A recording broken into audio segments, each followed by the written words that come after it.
Hey everyone, it's Cara from Enchanted Vines, and as you may know, I've been doing some videos on make a wreath with me in under 20 minutes.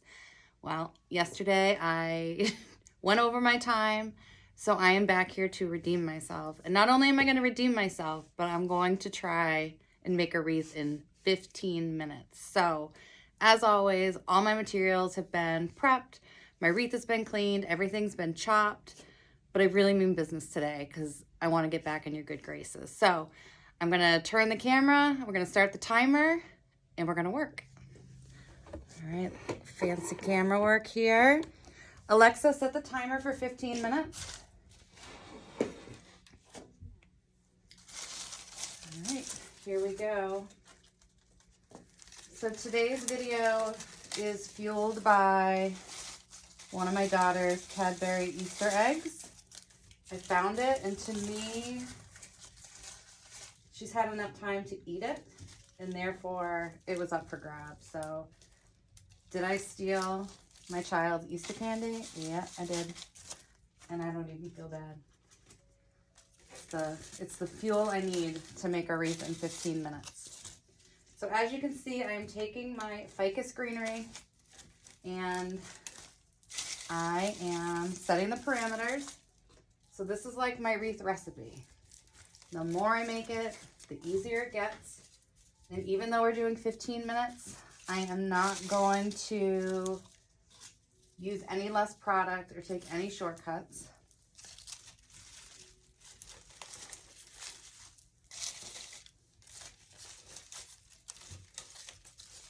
And I know that I have had some requests for kits for these videos.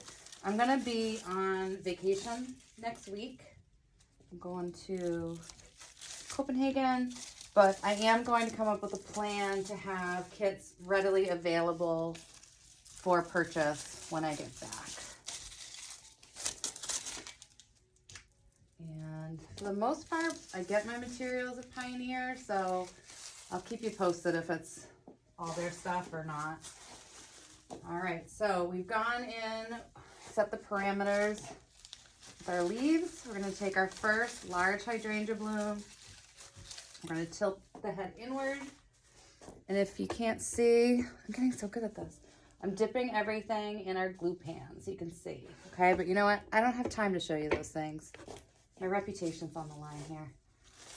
That's how serious we are. So mad when that timer went off yesterday.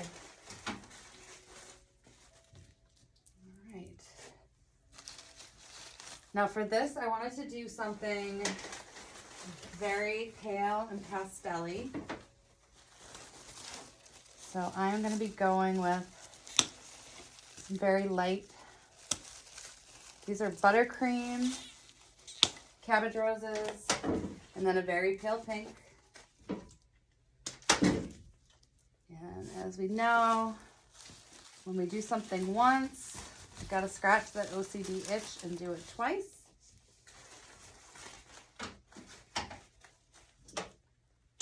So I hope everyone is having a good week so far.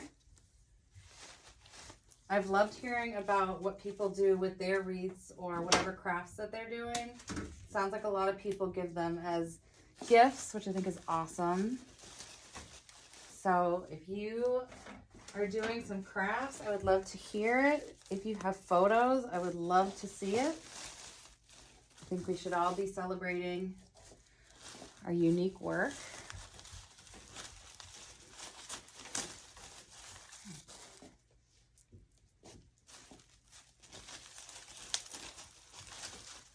All right. I'm just going to finish off my use of these cabbage roses, I think.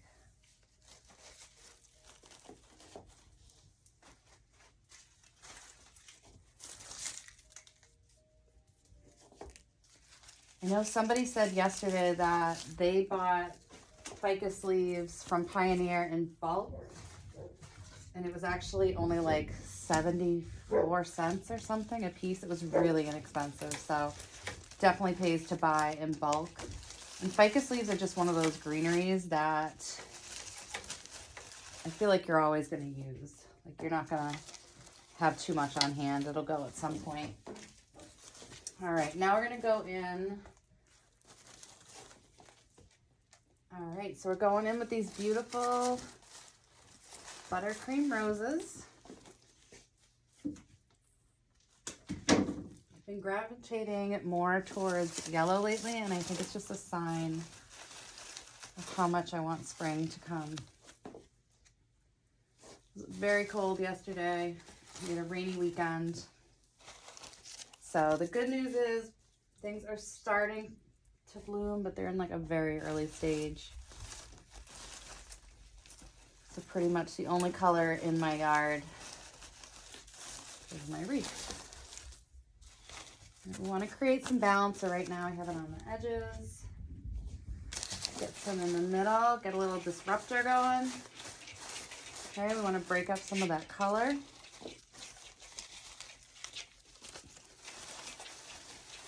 Not smush. Color without the smush.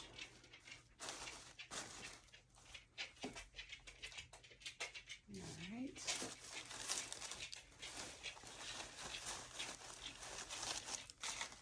I feel like these cabbage roses are just such a versatile bloom, and I love that it comes, it's always like 6 of the large heads and then 3 of the smaller heads, so you can do kind of this pairing. I feel like I'm missing a baby bloom. No, here it is. All right. Let's do a little clustering right here. I place these a little close, so I'm just gonna, these things are always very malleable, so you can just kind of move them around as you want.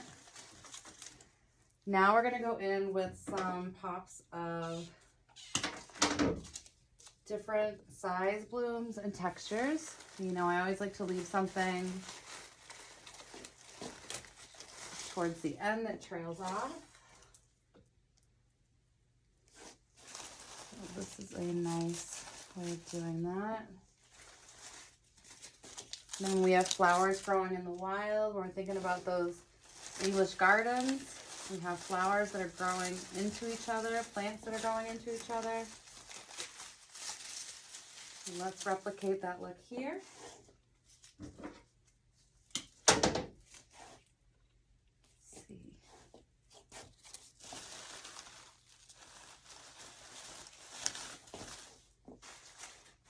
All right. I have these. Should we use them? It's kind of a nice color to bridge that gap between the yellow and the pink. So let's use these ranunculus. Give them a quick cut. All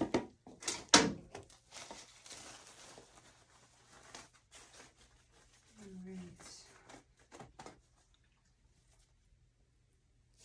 So I have some new people subscribing to this page, which is definitely motivating me to make more videos, because it's great to know that it's helping people, whether you're looking to turn a hobby into a career or just learn some different methods for your hobby. I'm definitely here to assist. Like I said, when I have the kits, that'll be even easier if you want to have the exact same materials and follow along with the video. You know, a lot of the good ideas that I have are not mine. They're usually like client or customer requests. So it's always good to ask, because you're helping someone out. All right, so here we go. I need a little bit more of this variegated ficus.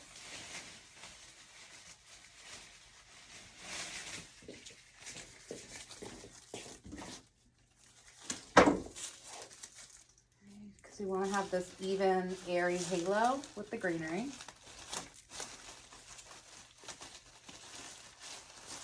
Now we're going to come in with this yellow gypsum, which I feel like Baby's Breath has made such a comeback in that antiquated feel. Changing my mind about Baby's Breath lately.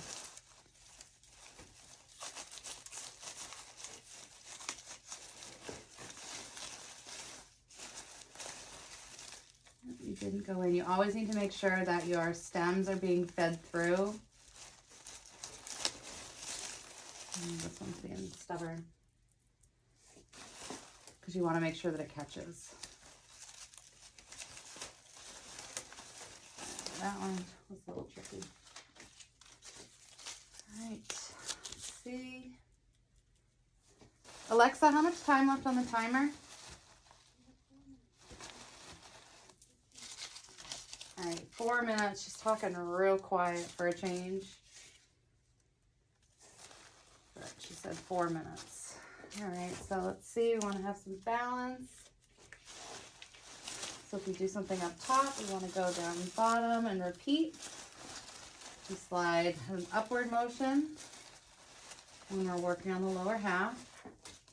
And the grapevine size that I'm using is an 18-inch. That's pretty much my go-to. You could build these out to be about 26 inches or so. But I find this is a good size for like your average door. And it's also a good size to ship. So the shipping boxes I use are 20 by 20 by 6. Sometimes they're by 8.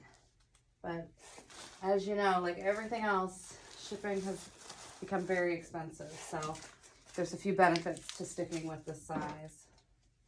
All right. Getting towards the end here. We need something there. So it's always good to take a step back and look for holes or parts that are not balanced. So we were definitely lacking something here. And we're lacking something here. So I know some people make their wreaths like sitting on the table versus an easel. So if that's the case, you might want to hang it up on a door and take a step back. I did get some questions about the easel, and I have a couple wooden easels, and I've always found them in clearance sections of like HomeSense and Home Goods. So it's kind of hard to find, but this girl does the trick for me. She has been my tried and true. All right, looking for holes. There we go. Let's see. Just a little bit more of the pink at top.